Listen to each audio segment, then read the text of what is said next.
Welcome to Connect Church Online. We're glad you chose to join us. My name is Dwayne Hawksworth, and I'm the lead pastor here at Connect Church. We're in week 2 of a brand new series. Today we're calling Overflow. If you've ever felt like you're not enough or that what you have isn't enough to make a difference, sometimes what seems insignificant at first can actually become an overflow. And in this series, we explore generosity in a way that encourages giving as an expression of the abundance of God's grace in our lives instead of obligation, religion, or church doctrine. When we live lives of generosity, our giving becomes an inspiration to those around us and shows how everyone has something to give. In today's discussion, we'll see that the principle of living generously is a participation with the Lord to supply the needs of others as well as ourselves. Now, before we get started, let me tell you how you can connect with us and keep up with the events here at Connect Church in Waco. I'd also like to let you know how you can give and support what we're doing if you'd like. Take your cell phone and text the words Connect Church to 94,000. That's the words Connect Church to 94,000. This will provide you with a link to both connect with us and to give if you'd like. You can also go to our website, connectwaco.com/give. To connect with us by mail, our mailing address is Connect Church P.O. Box 4317, Waco, Texas 76715. There'll be a screen at the end of our time together with this information too. Thank you for watching today, for connecting with us, and for supporting what we're doing here at Connect Church in Waco. Now, before I bring today's message, our band has a song for you. I hope you enjoy this week's online celebration.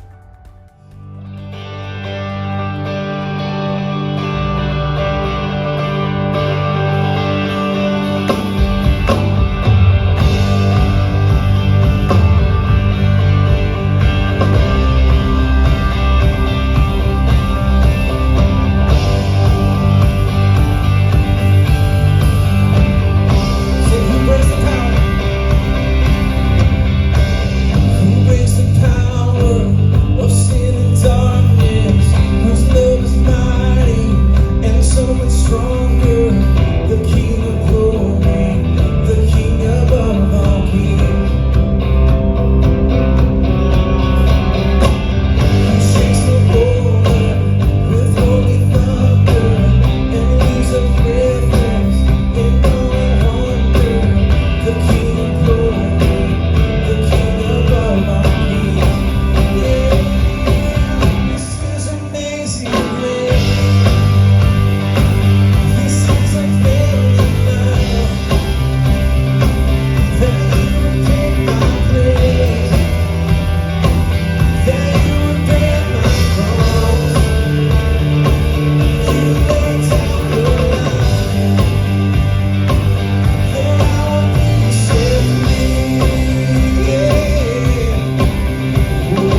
We're in week 2 of our series called Overflow, where we're discussing and discovering how to experience an overflow of blessing in our lives through living a life of generosity. Now, growing up, my family was very middle class, and we lived in a nice home. My parents drove nice, late model cars.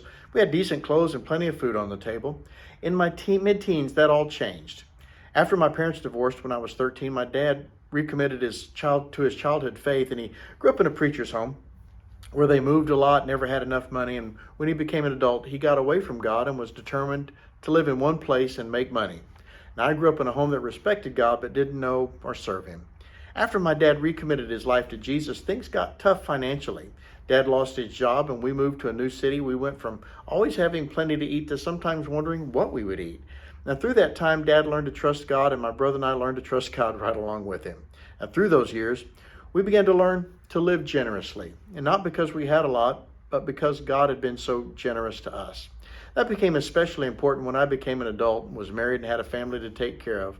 When we first came to pastor here in January of 1990, the entire income of the church was $1,100. You can imagine what my income was as part of that income. It was during that time that the Lord began to really teach Lisa and I, as well as us as a church family, about living generously. Let me give you an example. In the previous church we served, there was a young man who felt a call to ministry, and he was a good man with a good heart. He had a young growing family, and as is often the case, not a lot of money. One thing that bothered him was he didn't own a suit and tie. Now, that bothered him because he felt that he needed a suit and tie to be able to stand in a pulpit and preach.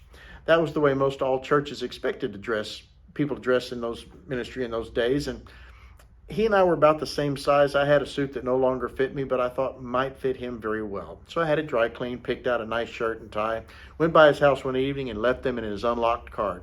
He was so proud to come to church the next Sunday wearing his new suit. Now, not long after coming to serve here in Waco, I was in need of some clothes, but with the income we had at that time, we couldn't afford to buy any. About that time, someone told me that their dad was getting rid of some clothes, and they thought we were about the same size, and would I like to have them? Of course, I said yes. What I never expected was to have 4 huge black trash bags filled with really nice clothes given to me. Some of them were brand new and never had been worn. We were learning to live generously.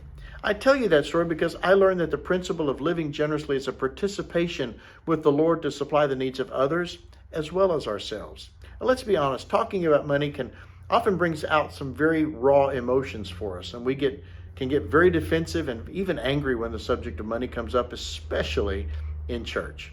Now, some of the pushback comes from the lavish lifestyles of some preachers on TV, but that's not the norm for most people in ministry. So why? Why do we get so defensive? The truth is, it's because we see our money as our source, not the Lord.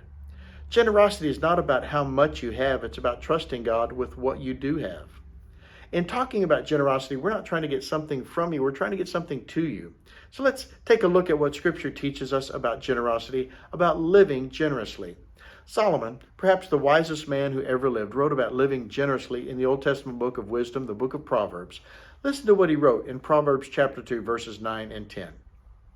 Honor the Lord with your wealth, and the best part of everything you produce. Then he will fill your barns with grain, and your vats will overflow with good wine. The principle of giving and being generous begins with the word honor. We honor the Lord when we live generous and give of what we have, because it demonstrates that we see Him as our source and that we are participating in His plans and meeting the needs of others through us. When we honor the Lord with our wealth, the word then is important to note. Then He will fill your barns with grain. God's provision comes in response to our generosity. Again, it's because our generosity demonstrates that we see Him as our source and that we're participants in His plans and meeting the needs of others through us. Now, one of the biggest obstacles to our generosity is waiting until we have more or have enough or have less debt. Often our biggest obstacle is our greatest opportunity. In a letter the Apostle Paul wrote to the followers of Jesus in the city of Corinth, shows us being poor wasn't an obstacle to the generosity of the churches in Macedonia. He uses their generosity in spite of their poverty as an example to the Corinthian believers. Look at what he wrote to them in the New Testament letter of 2 Corinthians chapter 8, verses 1 and 2. Now I want you to know, dear brothers and sisters, what God in His kindness has done through the churches in Macedonia. They are being tested by many troubles, and they are very poor. but they are also filled with an abundant joy which has overflowed in rich generosity. God worked through the churches in Macedonia in spite of their poverty. He met the needs of others through them and their generosity. They weren't just poor. They were very poor, but they weren't just generous. Theirs was a rich generosity. Listen to what Paul says in 2 Corinthians chapter 8 and verses 3 and 4. For I can testify that they gave not only what they could afford, but far more. And they did it of their own free will. They begged us again and again for the privilege of sharing in the gift for the believers in Jerusalem. These Macedonian believers didn't stop at giving what was convenient or affordable. They gave far more. We should note that they gave of their own free will. They weren't bullied or coerced. They considered it a privilege to share what they had with other believers. And they didn't give until it hurt. They gave until it felt good. Here's the key for why Paul told this to the followers of Jesus in Corinth.